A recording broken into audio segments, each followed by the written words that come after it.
Yang berikutnya adalah, yang paling utama adalah author guidelines. Tentu berbeda antara author buku panduan skripsi di YIN Kudus yang kampus negeri di sini apa namanya? Gak ada ya? Ya, Undip lah. Tentu berbeda. Kalau di umumnya kita di YIN, UIN, umumnya kita menggunakan full note. Umumnya di bawah dikti itu umumnya menggunakan in note. Ya sama. Kalau kita kuliahnya di YIN, dia menggunakan full note, maka jangan pakai in note.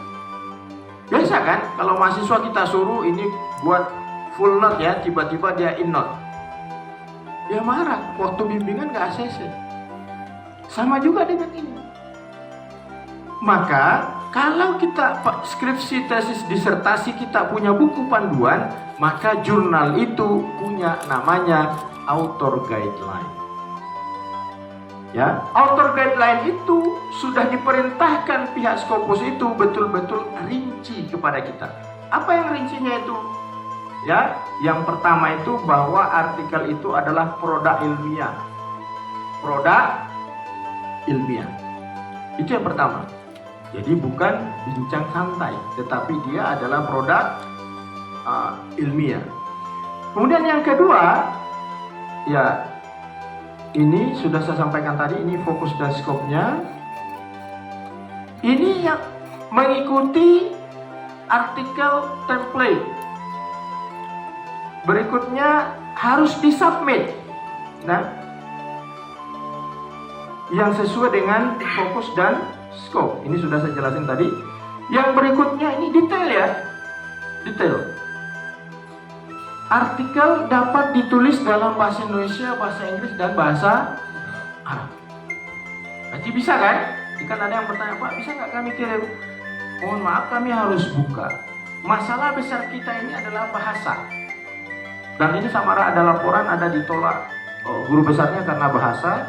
Mudah-mudahan itu bukan mengajukan guru besar dari 2017 ke 2020, karena itu memang masih berbahasa Indonesia.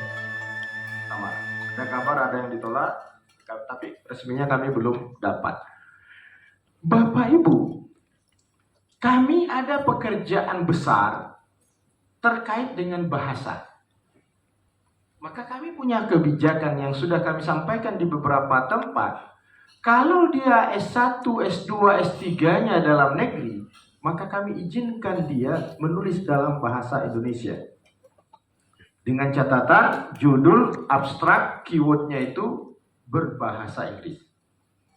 Ulangi, judul abstrak keyword itu berbahasa Inggris. Kenapa? Pengalaman kami, kawan-kawan dari alumni dalam negeri ini, dia pastinya meminta diterjemahkan artikelnya kepada orang lain. Kalau dia menyerahkan kepada professional translator, itu bagus. Karena profesional, lembaga, ada jaminan, ada garansi di sana.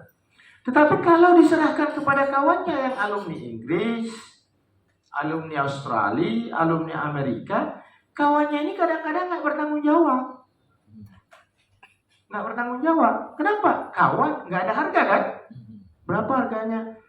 Aduh mas, masa sampean harus bayar saya? Itu masih ada tata krama kan? Tapi dikasih Google Translate.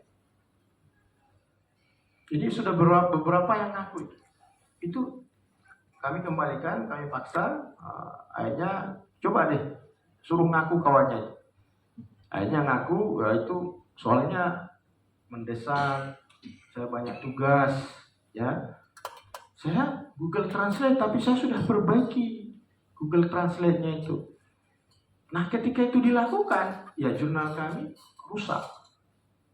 Maka kami buat kebijakan bahwa untuk yang alumni lokal, maka kami persilahkan dia menulis dalam bahasa Indonesia sehingga dia bisa utuh menyampaikan gagasannya itu sesuai dengan penguasaannya tanpa harus dihantui dengan bahasa Inggris. Gimana caranya? Nanti setelah selesai layak dia terbit, maka kami akan memberikan kepada lembaga penerjemah. Ya, jadi itu yang kami, kalau kebijakan kami. Tentu ini tidak akan berbeda dengan yang lain. Ya. Yang berikutnya adalah ini sudah clear nih bahwa artikel yang disubmit di Samara ini contoh. Samara ini hanya sampel, sama juga dengan jurnal yang lain. Semua jurnal itu punya ciri khas. Semua jurnal itu punya ciri khas. Nah, ciri khas kami itu ditulis dengan kertas B5. Tiba-tiba yang dikirim A4. Karena lazimnya menulis artikel itu A4. Nah, kami sudah bilang B5. Ini sampai ya tinggi kali lebarnya sudah kami sampaikan. Marginnya sudah kami buat di website. Ya. Bahkan sudah kami buat artikel template-nya, tinggal di-download, ditulis di situ sudah aman. Tetapi faktanya Bapak Ibu, lebih 80% artikel yang masuk ini tidak dipatuhi.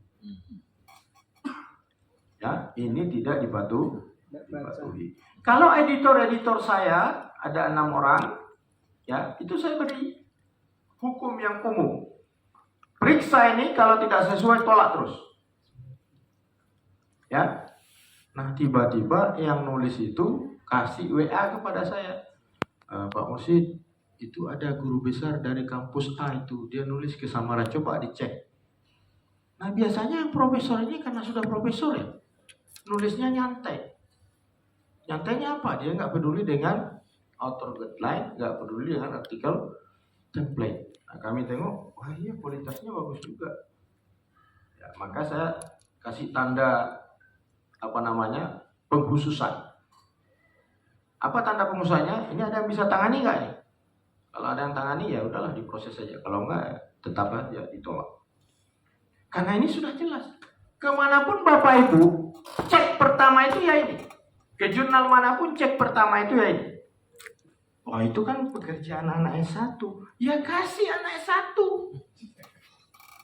Kasih saja mahasiswanya. Jadikan dia penulis yang kelima. Ya. Kemudian yang kedua, dia harus menggunakan referensi ya yang disebut dengan Mendeley. Wah, itu Pak kami ribet, yang tahu itu S1, ya kasih S1. Jadikan penulis keempat. Jangan memaksakan mengirim tidak mengikuti ini. Karena pasti komentarnya itu. Kalau kualitas artikelnya bagus, ya editornya itu ya udahlah nggak enakan biar saya aja yang perbaiki, ya berarti doanya bagus. Walaupun nggak begitu tetap diproses. Ya. Nah, kami ini yang terakhir ini menggunakan untuk transliterasinya SKB 3 Menteri, tetapi sudah beberapa keberatan dari Malaysia, dari Arab Saudi yang akan terbit edisi ini ada dari Arab Saudi. Mereka tidak tahu transliterasi SKB 3 Menteri. Padahal kami sudah menjelaskan itu. Ya, mereka bingung. Ya, mungkin ini kami akan ganti menjadi yang standar yang diakui secara internasional, satunya Aliauda ya. Mungkin kami akan menggunakan itu. Ya. Nah, itu yang tadi. Nah, yang berikutnya clue yang harus diperhatikan adalah ada yang sistematika artikelnya. Ya, jadi mohon maaf Bapak Ibu, ini mulai dari judul, penulis, abstrak, keyword, introduction, discussion ini, conclusion dan reference ini. Dari sini, ini sudah membedakan antara satu jurnal dengan jurnal yang lain. Ada jurnal Bapak Ibu, dia menggunakan harus bab khusus yang namanya metodenya itu satu bab khusus metode. Kalau di Samara diperhatikan, itu tidak ada bab khusus metode. Tapi jangan mengatakan bahwa Samara itu tidak punya metode. Itu salah. Ya, kami tidak membuat bab khusus tentang metode karena kami yakin bahwa yang menulis di Samara itu adalah dosen-dosen dan peneliti. Pasti dia sudah punya metode. Untuk apa lagi menjelaskan panjang tentang metode. Ketika Bapak Ibu menyatakan bahwa metode riset yang kami gunakan adalah kuantitatifnya Ibu siapa? Bu Anita. Ya selesai. Orang udah tahu itu kuantitatif.